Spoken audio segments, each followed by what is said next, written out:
میرا دل کرتا ہے کہ میں یہ حدیث نا لوگوں کی روحوں تک اتار دوں۔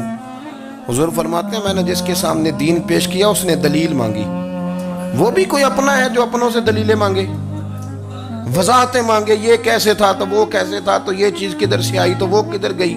آپ اپنوں سے دلیلیں مانگ رہے ہیں، آپ اپنوں کو کٹہروں میں کھڑا کیا ہے۔ حضور یہ نہیں فرماتے کہ دلیل تھی کوئی نہیں، فرمایا جس نے مانگی میں نے دی دلیل، اور لوگ دلیل دیکھ کے مسلمان ہوئے۔ حضور فرماتے ہیں لوگوں سنو یہ میرا ابو بکر ہے، میں نے اسے کہا کلمہ پڑھ لے، اس نے دلیل ہی کوئی نہیں مانگی، فوراً ہی کلمہ پڑھ کے مسلمان۔ یہ اعزاز ہے۔ یہاں تو تھک گئے لوگ اپنوں کو دلیلیں دیتے، وہ جی ویسے کیسے تھا تو ایک بندہ یہ کہہ رہا تھا تو دوسرا، کہنے دے جو دنیا کہتی ہے، تو اپنی بات کر، تو بتا تو کیا کہتا ہے، اپنی رائے بیان کر، تیرا نظریہ کیا ہے، تیرا ذوق کیا، تو چھوڑ لوگ کیا کہتے ہیں، اپنی بات کر۔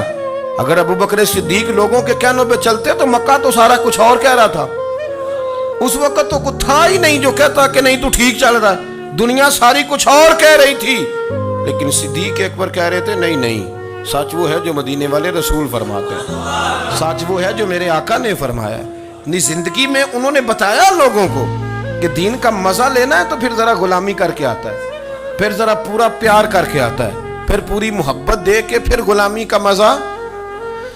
حضرت اسماء بنت ابی بکر صدیق فرماتی ہیں کہ نبی پاک صلی اللہ تعالی علیہ وسلم نے حرم شریف میں داخل ہوئے، ایام مکہ میں، مکے کے دن تھے، حضور حرم مکہ میں داخل ہوئے، کافروں نے، ابو جہل نے پہلے سے سازش کی ہوئی تھی۔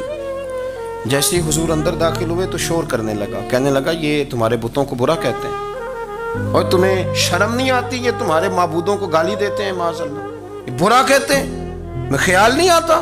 لوگوں کو اشتعال دینے لگا، لوگ مختلف جگہوں سے اکٹھے ہو کے حضور کے گرد جمع ہو گئے۔ آپ نے کہا ہے کہ بت جھوٹے، حضور فرمانے لگے کہا ہے۔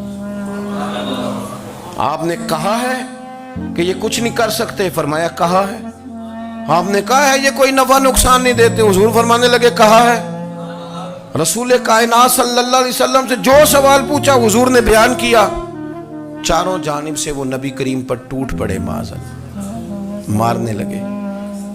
حضرت صدیق اکبر گھر میں بیٹھے کھانا کھا رہے تھے، کسی نے کہا ابو بکر وہ تو حرم میں حضور کو مار رہے ہیں، نہ سر پہ ٹوپی نہ پیروں میں جوتا۔ ابو بکر دوڑے، سر پٹ دوڑے، بھاگے۔ حضور زمین پہ لیٹے ہوئے تھے، وہ تکلیف دے رہے تھے۔ حضرت صدیق اکبر نے 2 کو پکڑ کے ادھر پھینکا، 4 کو ادھر پھینکا، 5 کو ادھر پھینکا، ایک جملہ بار بار زبان سے کہتے، ظالمو انہیں مارتے ہو جو تمہاری نجات کا سامان لے کے آئے، انہیں تکلیف دیتے ہو جو کہتے ہیں اللہ میرا رب ہے، انہیں مارتے ہو، شرم نہیں آتی۔ اب انہوں نے حضور کو چھوڑ کے تو جناب صدیق اکبر کو مارنا شروع کیا۔ حضرت صدیق اکبر، عقبہ بن ابی معیط، عتبہ اتیبہ، ان کے ہاتھوں میں جوتے تھے۔ آج کل جوتے وہ نہیں ہوتے جو اس زمانے میں تھے، جوتا ہوتا تھا لکڑی کا، کھڑاؤں کہتے تھے، وہ جوتے پکڑ لیے اور جناب صدیق اکبر کے سر پہ مارنے شروع کیے۔ سر پہ جوتے لگ رہے ہیں، لگتے جا رہے ہیں، خون بہتا جا رہا ہے۔ حضرت صدیق اکبر نے بازو کھولے ہوئے، بے ہوش ہو کے گرے۔ حضرت اسماء کہتی ہیں میرے والد کو لوگ گھر لائے تو سر بھی سارا لہو سے بھرا ہوا تھا، چہرہ بھی سارا لہو سے بھرا ہوا تھا۔ عشق تے اگ دوویں ایک برابر، عشق تے اگ دوویں، عشق تے اگ دوویں ایک برابر، پر عشق دا سیک ودھیرا، اگ تے ساڑے ککھ تے کانے، عشق ساڑے تن میرا، اگ دا دارو می تے پانی، کوئی دسے ہاں پلا عشق دا دارو کیڑا، سجنا اتھے کچھ نہیں بچتا جتھے عشق ہوراں دا ڈیرا۔ حضرت صدیق اکبر کو گھر لائے تو لہو لہان ہے سارا وجود، خون بہ رہا۔ جناب اسماء کہتی ہے میں نے سر پہ ہاتھ رکھا، دیکھوں کہاں کہاں میرے والد کو، میں رو رہی ہوں، میں نے سر پہ ہاتھ رکھا تو کہتی ہیں بال بھی میرے ہاتھ میں آ گئے اور سر سے چمڑی بھی اتر کے میرے ہاتھ میں آ گئی، گوشت بھی سر سے اترنے لگا، سارا سر ان کا مار مار کے انہوں نے نازک بنا دیا، نرم کر دیا۔